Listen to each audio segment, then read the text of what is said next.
I'll tell you a little bit about myself before we go over the presentation. But I was born the daughter of a farmer, and I could drive a pickup truck by the age of 4. And I grew up in extremely rural Nebraska on the seriously wrong side of the tracks.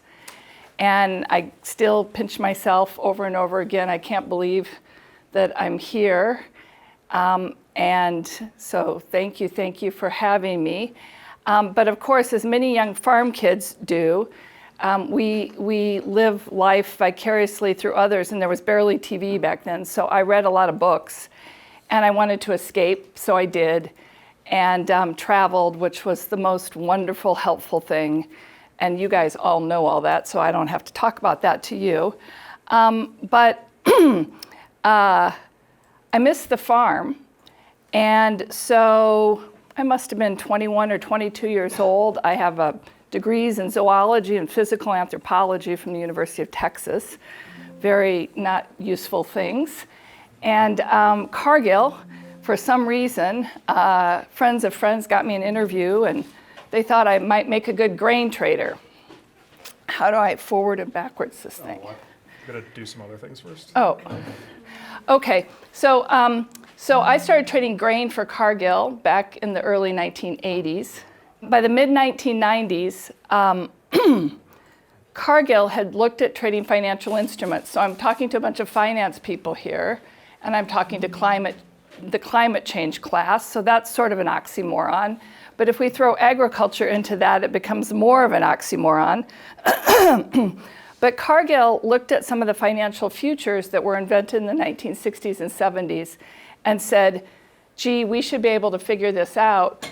We invented futures, which they did in 1892. And the first futures were to help farmers hedge risk for milk and eggs, and I believe it might have been sugar. I think it was 1892, somewhere in the 1890s, I believe. So anyway, they said to us, I said, what's a bond? And they said, just think of it as a truck of corn, Shonda. You buy the truck of corn and you hedge your risk with futures. You buy the bond, you hedge your risk with futures, and those two things are fungible.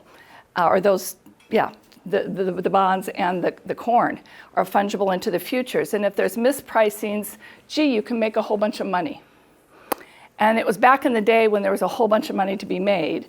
Sadly, that's all what they call arbed out. The arbitrage is gone, and there's not a lot of arbitrages left. But anyway, all of a sudden I wasn't doing farming or grain trading or anything else anymore. I was an investment banker, first at Cargill, and a proprietary trader and a hedge fund group person, which is how I met Ivo. And and then for Goldman Sachs after that in Tokyo and London.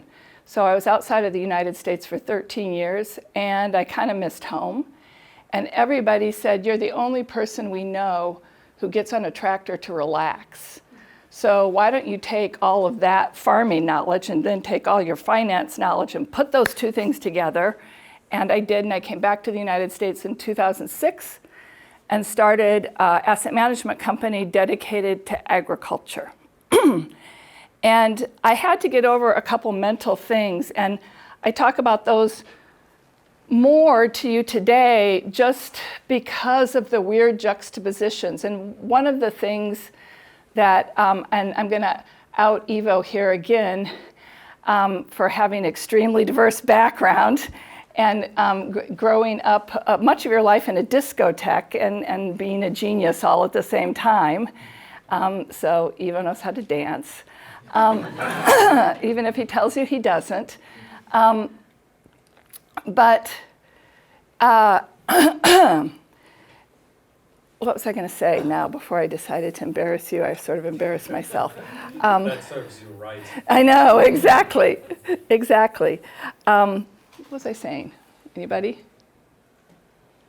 Life. Yeah, life's lessons about all the different things you can do. And so, I know. One of the things I had to overcome mentally was I knew, even though people wore funny overalls and talked funny and didn't go to UCLA and didn't go to the University of Chicago. They were really, really, really, really smart farmers. And how could I come in and pretend like I knew what I was doing and add any value?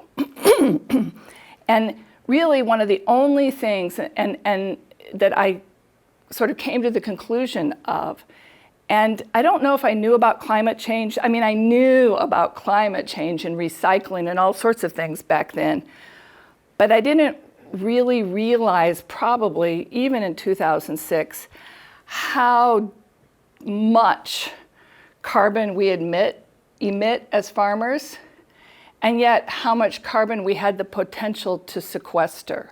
And so whether I farm correctly or intelligently or sort of average would make a really big difference. And so that was, I think, one of the things sort of that we were thinking about back in 2006, and thinking that maybe the climate the earth would warm. And it is warming far faster than I ever imagined in 2006. And then what we thought was, we maybe can't be smarter than a farmer in a particular area knowing what to farm. But what we could do is we could be birds sitting at 30,000 feet. And we could strategize about where to farm and what to farm and how to think about farming. And a farmer doesn't typically have that luxury. Typically, there's a 95% correlation that if someone is a farmer today, their father is a farmer, and it drops to 78 or 80% that their grandfather was a farmer even. People get emotionally tied to the land, and therefore they might not make the most financially intelligent decisions. And so perhaps in that way, we could help farmers and agriculture think about things different. That's easier said than done, and maybe we would add a little value. I'm going to jump around a little bit here, but let's see.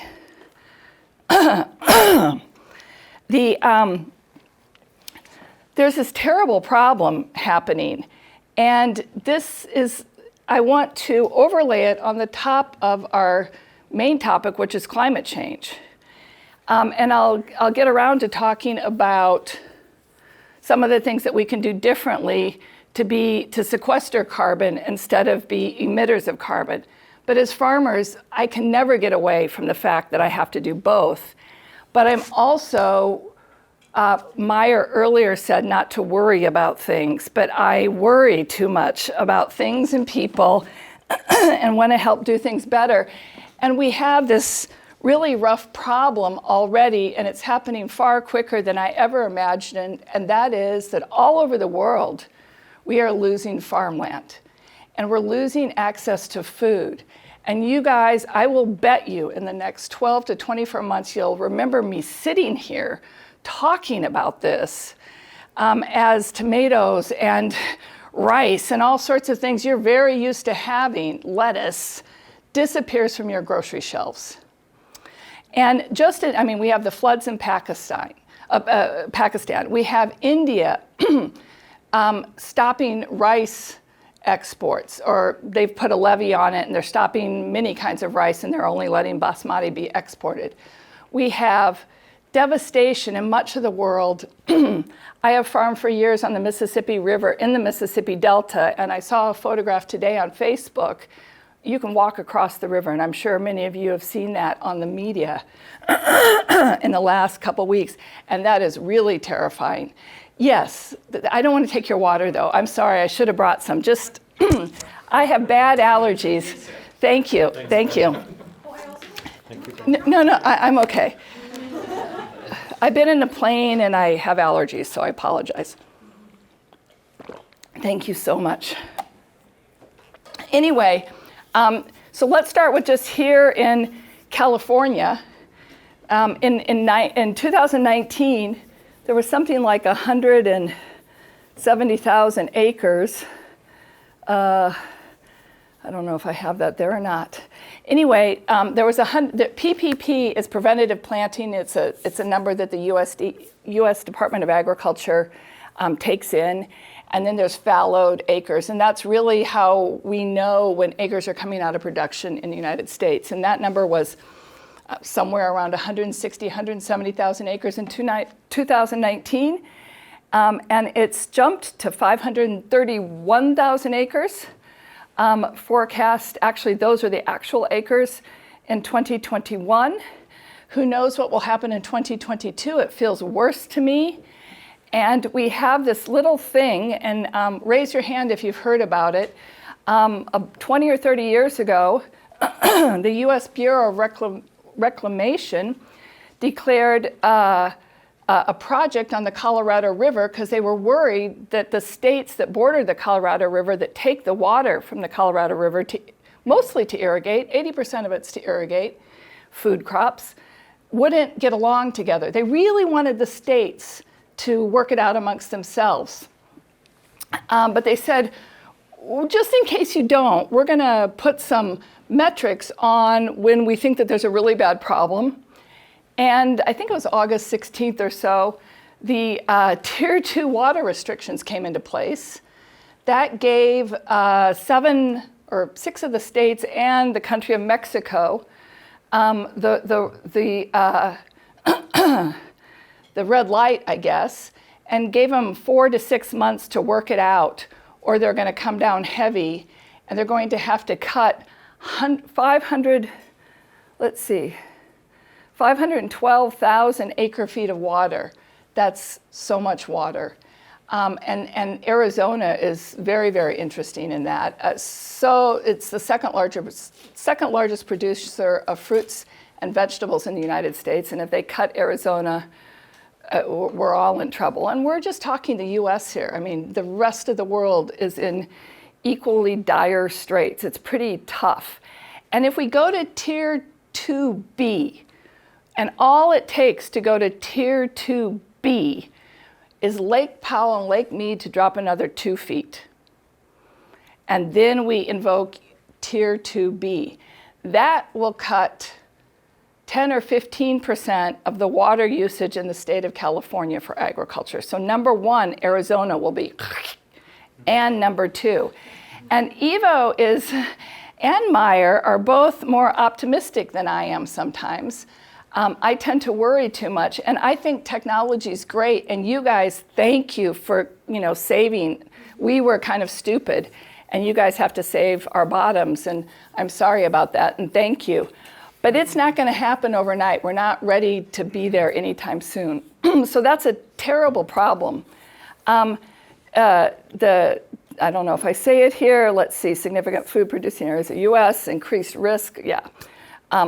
Texas. This year alone, the cotton crop in Texas is reduced 70% because of drought. Texas is one of the largest cotton growers these days in the United States. Things are kind of getting tough. So food and farming is very, very important. And if you guys are here at the Anderson School to learn how to make a bunch of money, you probably won't be very interested in what I have to talk about because we don't make that much money as farmers in general. You'll like the processing side and the recycling side of the business that Meyer gets to talk about in a few moments. Somebody has to get it. Yeah, I know. Well, you put it to good use after you've gotten it, Meyer, so you get a big gold star. But I just wanted to sort of tell you, because you guys are finance folks, what investing in farmland or what the economics of farmland looks like, okay? I've just laid out some really poignant problems, and that's just with food. And then there's this thing, and this is what I worry about and I feel so confused about almost every day, is in my heart, I love growing food. I love seeing plants grow. That's what gives me pleasure every day. But I know that things haven't been done so well for a while, and I know that I have to do my part. I can't save the world. I can't save the climate alone. But maybe I can help steer thinking about it. And in that, and maybe energy storage, which I know Ivo thinks about a lot, those are two things where we can make a difference tomorrow, right? I know how to sequester the hell out of carbon. I also know how to waste a lot of fuel driving a tractor. So I get all conflicted about those two things. Anyway, if you invest in farmland or somebody goes out and buys some farms, we were talking earlier about income streams from property ownership in LA. There are also income streams from farmland ownership. And it's kind of interesting. It's very boring, especially for smart folks. They like to make, 15 to 20% is the classic private equity expectation of return in the world. And farming sort of doesn't really get there. It's high singles and low doubles. And it looks like the S&P, there's lots of data over 50 years. You know, you might say it's an interesting investment. You know, they say that they don't make more of it. I hate that because there's times in the last 50 years where farmland has fallen 50% in value. So you wouldn't have wanted to buy it at the top and be forced to sell it at the bottom. It's a commodity like everything else. It is not as sexy or volatile as the food that it supports. So if you look at the price action of corn on the board of trade or soybeans or cotton or something, that's much more volatile than the underlying farmland, okay? Yeah, boring. I'm gonna go through a lot of these. If you're really interested, you can get the presentation from Evo later. This is just world population. Even though world population is flattening, people's incomes are going up, so the quality of the food that they eat is more important to them than ever. Fruits and nuts, those are two of our favorite things to grow. Interestingly enough, by the way, those are two things that can probably sequester more carbon than they admit in the practice of growing them because of the woody nature of the plants that both fruit and nuts grow on. This is a financial slide. This is how if you put farmland in your portfolio and sort of take out a little bit of bonds and take out a little bit of equity, kind of gives you the same return, and it reduces your volatility, it reduces your risk. It is truly one of those things. I think if the world completely goes to hell in a handbasket, everything will go to one, the correlation of one. But farmland will go there probably slowest. And for instance, in 2007, 8, and 9, when we had a pretty significant financial disaster event, farmland just kind of sailed through it and did its own thing. And it does, rightly or wrongly. More boring stuff. It really is negatively correlated with the S&P. And you can kind of see decent return and pretty low risk. Well, this is sort of, lots of people will say owning a farm is like owning a bond, but it's like a tip. It's an inflation-protected bond. Because not only do you get a yield, right, you sort of get the yield of a bond, you also have the upside of your land and perhaps the food that are correlated to inflation. Let's see here. I don't even want to have that on there. Okay, we're going to get to carbon sequestration. So I want to talk a little bit about, just for a minute too, how you earn money when you own a farm. Okay, it's two ways. If you own a farm, pick a commodity. Somebody, what food do you like that you want to grow? Wheat. Okay, wheat. Okay, wheat right now probably costs you $7,000 or $8,000 an acre to buy a nice wheat field. You probably get $8 or $9 a bushel for your wheat. We can turn that into tons. Somebody who has their phone there can do that. And you probably get 115, 120 bushel per acre at $9 a bushel.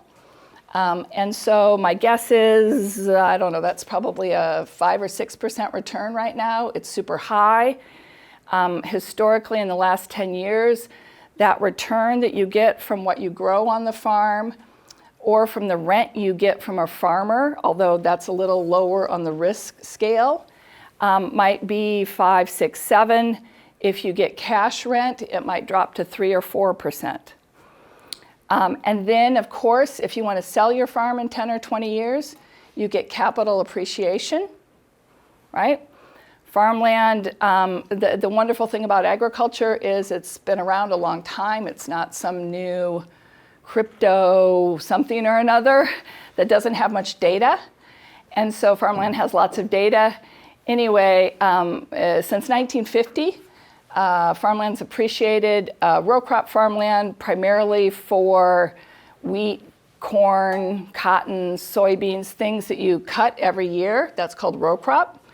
And that's probably appreciated about 5%.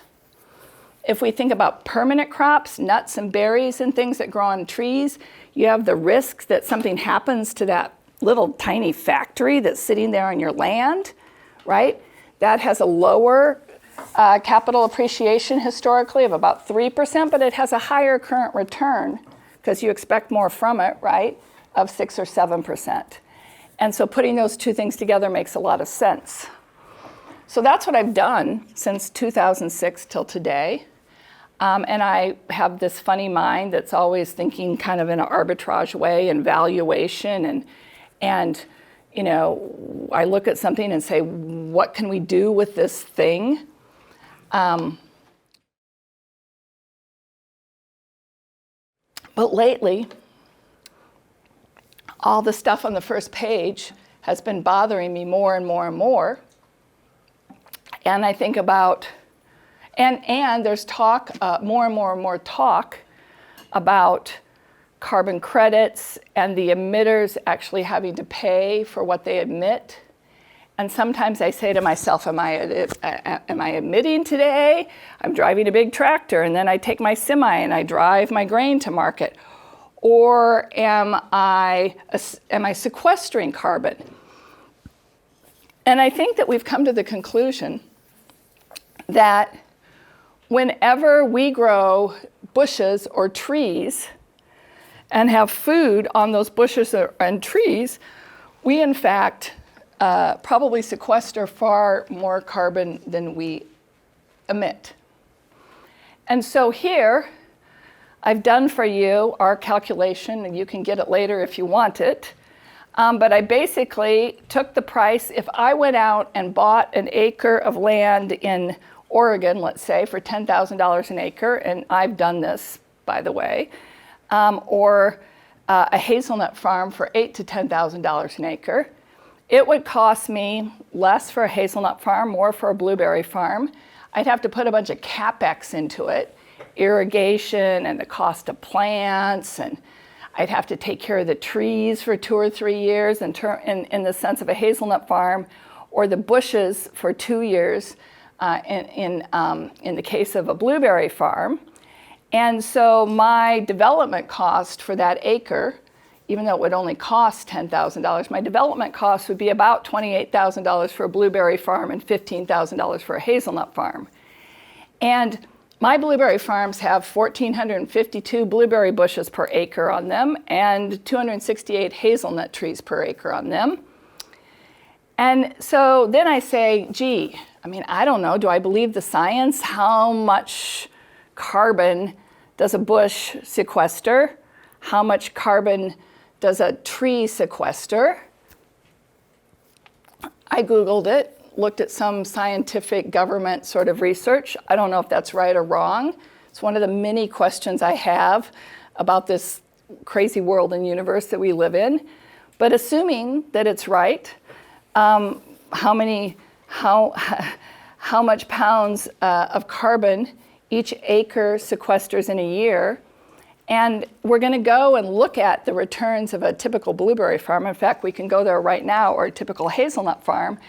But when I traditionally model agriculture as an investment idea, I've never looked at this before. I don't know what I'm doing. And I asked Evo, hey, who would check me? How much do I get for driving a disc? How much credit do I get for using cover crops? There's all these conflicting and different things that we can do as farmers that have pluses and minuses.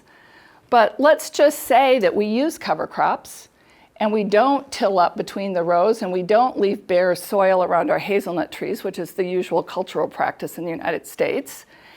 And so those things kind of offset our tractor fuel. And we are really left with the carbon that the trees sequester at $30 a ton. It's a little bit of money, thank you. It adds to the bottom line, maybe 1% or so. But at $80 a ton, it's adding a significant amount of money to my bottom line. I think that that's about 8 to 10% more. And we're going to go look right now. Oops. This is actually a little bit different. If you'll notice, I hiked up the blueberry farm cost to $42,000 and hazelnut farm cost to $30,000. So I made it more difficult to make my 1% or 0.3% and 0.5%, whatever, 1% at $80 a credit. But if I went out and had to buy a mature producing blueberry orchard right now in the open market, I would be paying $42,000 an acre, and I'd be paying $30,000 an acre for a hazelnut farm. So you can also tell by looking at these two slides, this way, 28 and 15, that knowing how to develop farmland into intelligently producing crops is sort of valuable as well. Let's see here. We're not going to look at soybeans or rice. We're going to look at, blueberries or hazelnuts, right? Let's go back to blueberries. Okay, so this is $42,000 an acre. This is a mature blueberry orchard that was purchased. And it says that we sell 70% of our blueberries into the fresh market at $1.50 a pound. And we sell 30% of our processed berries into the market at 50 cents a pound. Just to give you a sense, we're probably at $2.50 this year for fresh and $1 for process. So inflation is real. But I have a funny feeling it's going to go the other way next year, so I've left my averages conservative. So we're looking at about just of your cash, what you're going to throw off on cash, about 11%. And if you add back in that 3% annualized, that hikes it up to about 14%. And so if we go back now, and look at the carbon sequestration numbers, particularly at the cost that developing, if you developed this farm for yourself, all of a sudden you're adding 200 or 300 basis points to your bottom line. It's a very financially compelling thing to do, at least from a farming standpoint. It'd be more compelling if I could figure out how to take blueberries that fall off my bush and recycle them into animal feed. Meyer's going to teach me that sometime. They're too wet, that's what I understand. But the most interesting thing of all is that I tell myself, there's no rules for doing this, and it's all new, and we're making it up as we go along. We manage a couple $100 million across the United States in farms. These are all our real farms in these examples, if you want to look at them later. But if I can do it in an intelligent way, if I can do this, and I can get $30 a ton as a credit or $80 a ton as a credit, and by the way, I can't, and we can talk about that in a few minutes as well. It's something really nasty. But if I could, and that's what they're trading at in the market, then all of a sudden, I'm growing food and I'm helping save the planet. And that feels great.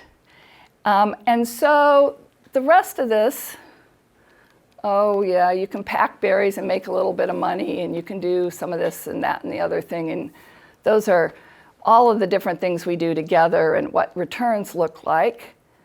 And by the way, I should add, as a farmer, because everyone thinks about ESG, and we were talking about it at dinner, we get to be a bridge between a part of the United States. Is anybody here from a farm? No. Zero. Has anyone here, you're from a... Yeah, my grandma, they were farmers.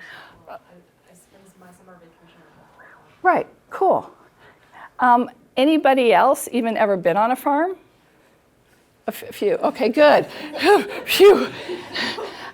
It's really important, right? And most people haven't. And there's a lot of strong opinions in the world of folks that shop in urban cities at Trader Joe's and Whole Foods. And it makes us farmers kind of crazy because nobody will spend the time to actually come out and look at what we're doing. And yet they have strong opinions about what we're doing. And really, I wrote something in the Barron's recently. There was some story there where we were featured, and somebody wrote in a nasty comment about what a corporate nasty shark I was. And I wrote them back and said, have you ever been on a farm? If you haven't, please come visit me. And I'm dead serious. Jenna works with me. And the only person who replied to that was actually the writer at Barron's who came and worked with us for 2 weeks harvesting hazelnuts in the beginning of October. She was lovely, and it was wonderful to have her. But, just go and see. It's so important. This is a place where you can, like tomorrow, you don't have to come up with a new technology. Hopefully technology will help us. But we are out there sweating it all day, every day, growing food for people to eat. And now we have this extra burden of being one of the only ways to, grow trees and save the world. And so we do a lot of ESG. Lots of rural people tend to live in little shells and, don't travel a lot. Don't particularly have open minds. I think a terrible thing from when I was young in rural America to today is the fact that, I remember my grandfather encouraging me to travel and see the world and meet people and be curious. And I see all these kids today, they work for us. They are not encouraged that way at all. And it's pretty scary. And so to the extent that we can be different and out there and be a slightly different voice in the great sea of life, it's good. We are very careful that we pay people working wages, and we have foundations and we do projects in rural communities and all sorts of other things. Rural people represent 20% of the population of the United States. That's people who live in communities of 3,000 souls or less. And you never hear about us. You never hear about our voice. And we have one. So don't forget us. Okay, so there's a investment opportunity, right? What can we do? We can stay as a bird at 30,000 feet and think smart and think about, as the climate changes, where should we farm? How fast can we divest of California? No, that's not nice. How, who's going to have water? What's the climate going to be like? Where can we farm that maybe they're growing things now and they could be growing more nutritious things instead of what they're growing? Should we think about that? Do we think about nutritious calories per acre, all that kind of stuff? These are areas that we like to think about. Oregon, Washington, Montana. I could go on about areas outside of the United States. I just kept this to the US. These are crops that we think are interesting. Cover crops deserves a big talk all on its own. And I think that we should be planting tons of trees that have food growing on them. But, and I'll wind up this little boring talk in a second and just open it to discussion. What if I just planted trees? One of the interesting things about, yes, we grow food and feed people, and at the same time we're sequestering carbon now, but that acreage is expensive. An open acre in the state of Oregon is $10,000. An open acre in the California Valley, the eastern San Joaquins, is what, Jenna, $25,000? Yeah, 25 to 35, depending upon its availability of water. If we look at the Mississippi Delta, which I think has wonderful water, it's a very interesting place, very rich soil. It's probably $6,000 to $8,000. But if we just go out and buy some unused pasture, unloved land, someplace that doesn't have as much water as needed to grow food, or not the ideal conditions to grow food, and plant or replant trees, or bushes for that matter, it looks like a much better investment than what I do as a farmer of food. And so I just played around. There's all sorts of problems with this little game I played up here, right? It's missing lots of costs, but I can probably buy those acres for $1,000 or $2,000 an acre. I can go buy seedlings and get them planted for another $1,000 an acre, put a little fertilizer on them, probably lose 20 or 30% of them to weather or disease. But I'm putting 800 plants an acre in. I'm still getting a lot of plants out. And at $30 a ton, if someone were to pay me that for this, that's a 16% return on my money. Goodness gracious, that's a fair wad of dough. And if actually carbon credits go up to where many people feel that they will in the world, particularly if there's cap and trade systems in place, we can talk about whether those make sense or whether they don't make sense. All of a sudden, at $80 a ton, and I've heard numbers, what's the fair value of this? Somewhere between $50 and $100. It's a really sexy investment. So the conclusion I would draw from this is that timberland in marginalized areas is probably undervalued. And there's lots to learn. I have so many questions, and if anybody has answers, please see me or give me your card or your contact details.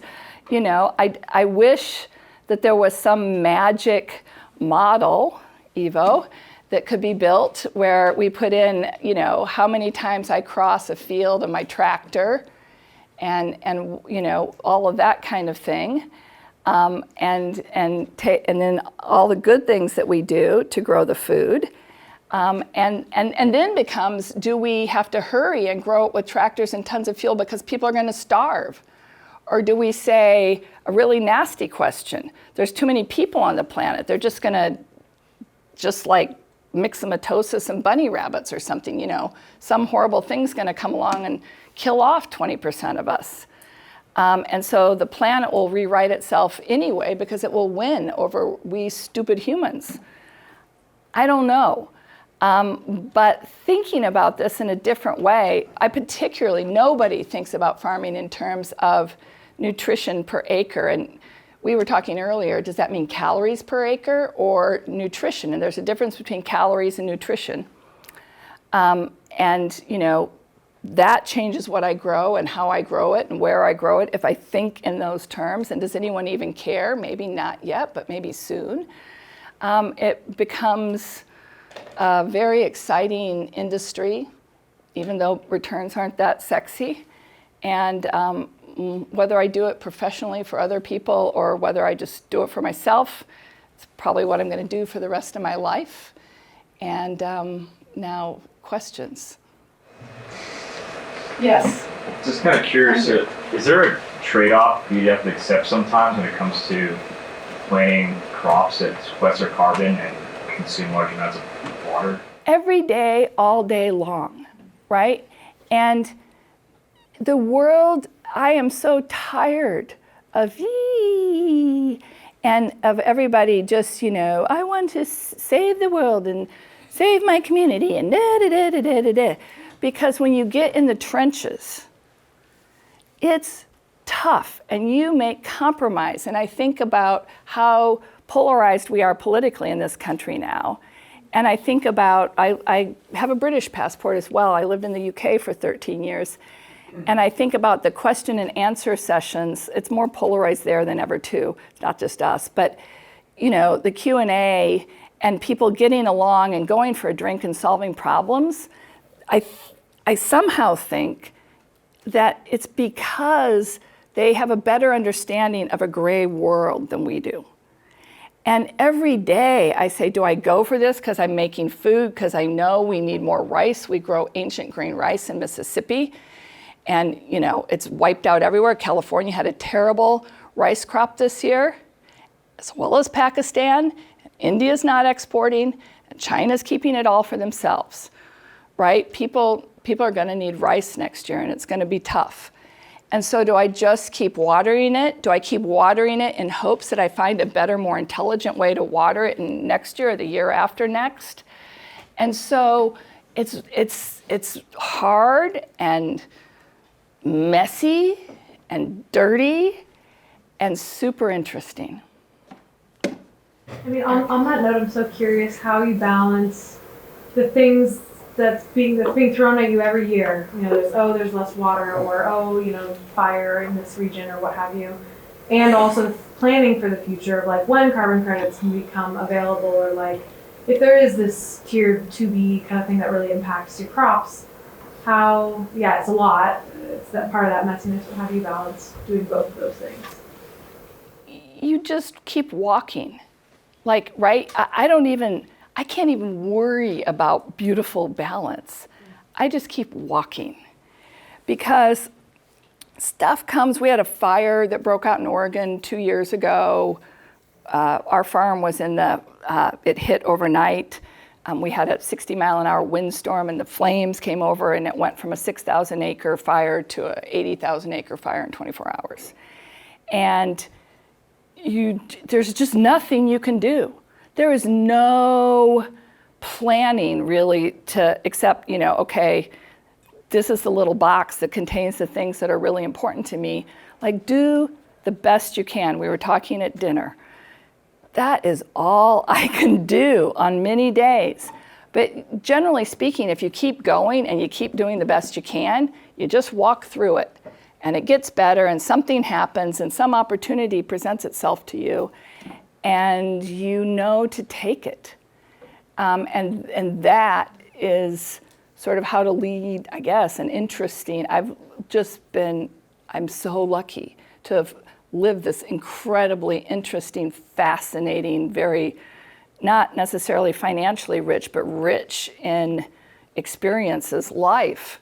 And if the satisfaction of growing that food or doing one real thing that's slightly new in thinking or intelligent, and it feels great.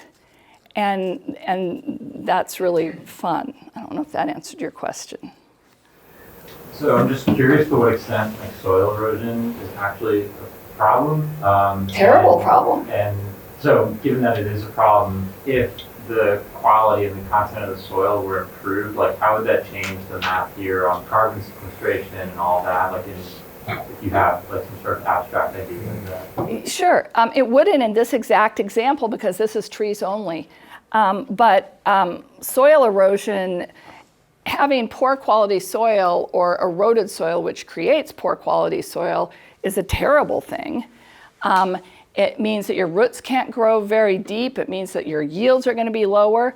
And there's a very wonderful way, and if Eva will ever invite me back after I outed the discotheque, he will, I love to talk about cover crops. I think that cover crops are one of the most important things that we can do as farmers. It's very, very old. We did it 100 years ago, and somehow with all these chemicals that were thrown at us in the 1950s, 60s, 70s, and 80s, we thought, woo, we don't have to do this anymore. I remember grapefruit segments in a can, or we don't have to eat fresh vegetables.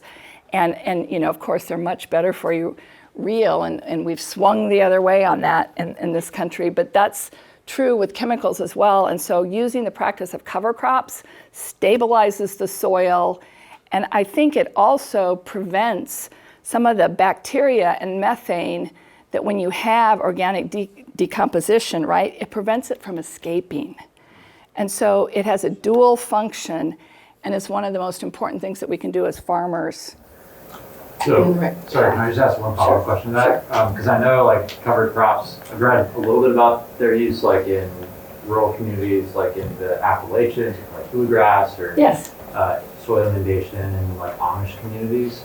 But I'm wondering to what extent it's a widespread practice like in large scale like agribusiness, right? Is it not? Huge. It's gone from 2 or 3 million acres 10 years ago to almost 20 million acres today. So everybody's picking it up. It's one of the, Out of how many? I knew you were 20 gonna ask million that. out of. 20 million out of 180 million, something like that. It's significant. And I knew he was going to ask me that, and I didn't have that fact at my fingertips. But it's significant, and it's growing. And, it's all nice that we say that we're going to do things, and then we're forced to make these difficult decisions in a gray world. But I think that cover cropping is one of the few things where you spend $20 to $25 an acre, and in 2 to 3 years, you receive more than $20 to $25 an acre in benefits from yield improvement of your farm or from decreased fertilizer use. Ben? How hypothetical is this concept of carbon credits for just planting trees? Is that something that's like actively being discussed in Yes. Congress? Like Absolutely. any minute now, or it's Yeah. 2 years out? Like, So the reason that I don't do it is that I'm stubborn. I have, like all of us, strengths and weaknesses. And so Monsanto and Bayer and Syngenta and these large companies have gone to, I don't know if it's the, I think it's the voluntary exchange, where you're not forced. It's not a cap and trade system. Is that the word, Colin? Voluntary carbon markets. Yes, yes. And they have done agreements with people in that carbon market. And they come out to farmers, and let's say that their agreement is $20 a ton. They come out to farmers and offer us $10 a ton if we buy their seed and fertilizer. And I've said, absolutely not. It's not, not worth it to me, not worth it the 1/10 of 1% to my bottom line, like that to these people. And I think that these carbon credits are going to become much more valuable. And I think that someone somewhere will be intelligent, and it's fair enough to pay a brokerage fee to have someone act as an agent, but maybe that fee is 5 to 10%, 8%, something like that, not 50%. And so we'll be there waiting. It's not hypothetical, it's very real. I'm hoping you can speak to integrated pest management and its viability as sort of a scalable solution to fertilizers and restoring soil health. So integrated pest management, I call it foo-foo dust, okay? And that's not because I don't believe in it. So this is biologics. If anyone sees in the store like biologics on their lawn, garden, whatever, it hasn't worked yet at scale. It works in a laboratory. They can get it to work in a greenhouse. They can put some fungus or bacteria on a plant and make it uptake nutrients better or keep a pest away. Like in the greenhouse or at UCLA, you're smiling at me, right? But when you come out to the farm, I don't know what happens, but it doesn't work, and we trial a lot of it. I think it's part of the answer for the future. But I think right now, the main tool we have, well, there's lots of tools we have to increase soil quality, but cover crop is a big one. I want biologics to work. I can't wait for the day. They're not quite there yet. Somebody else had a question back there. Yeah, I just had a comment. I'm looking at this slide and I'm like, all right, that's a great return. But at the same time, I also see the downside. I'm a little bit cynical because the cost of land, cost of farmland could also. This isn't farmland, by the way. Farmland, I can't buy farmland for $1,000 or $2,000 an acre. So this is just. This is like land somewhere that isn't good for farmland. Okay, that makes sense. Because I was thinking, like the cost would kind of just reflect the credit, right? Yeah. Okay, Yeah, no, this is other stuff. got it. The cost will not reflect the credit that quickly. So it's going to take a while. There's going to be some bidding up. There's going to be some opportunities there, but of course, always for the people who are fastest to figure out how to get those carbon credits. Because at the moment, there is a lot of details, T's that you need to cross, which aren't there yet. California wasn't on your list of markets that you focus on, so I was just curious why not. It's obviously like the breadbasket of America. So. It's not the breadbasket, it's the fruit and veg basket, actually. We have owned land. We are selling in 2 weeks our last farm in California near Portersville. It's citrus and olives. And it's not to say we would never invest in California again, but I am terrified of the water situation for agriculture in this state. Absolutely terrified. And, when we started investing in California, which wasn't that long ago, it was 2013 and 14, there was a drought back then that lots of people seem to have forgotten even by now. But for the first time since the well system, the irrigation, the irrigation canal system in California, I think was built as a WPA project in the 1930s. And they had never given a farmer under a 30% allocation if they ask for 70% or 80% or X amount of water. They had never gotten below 30% of what they asked for in any previous drought. We got 0 for 2 years. And all of our profit for those 2 years was wiped out by the cost of water going from $150 an acre foot up to $1,500 an acre foot in the period of 2 or 3 months. And so, and now our wells, which were so fabulous 5 or 6 years ago, they worry that they can't keep up. And if we get 0 allocation in the future from our irrigation district, or Tier 2B comes into effect, I mean, it's not the San Joaquin Valley, it's going to happen to the Coachella area and Imperial Valley. But if Tier 2B comes into effect, I am terrified. Although I do like the idea of growing olives for olive oil in California, because we only produce 4 or 5% of what we consume in this country. And all of a sudden we can grow olives with machines mechanically. We don't need to rely on human labor to pick them. And so we can be competitive. And a table olive, which I currently grow until 2 weeks from now when the farm closes and we've sold it, it takes 3.5 acre feet of water to grow, where an olive oil olive takes 1.5. And that seems much more appropriate for California. So you could see us in California in that way going forward.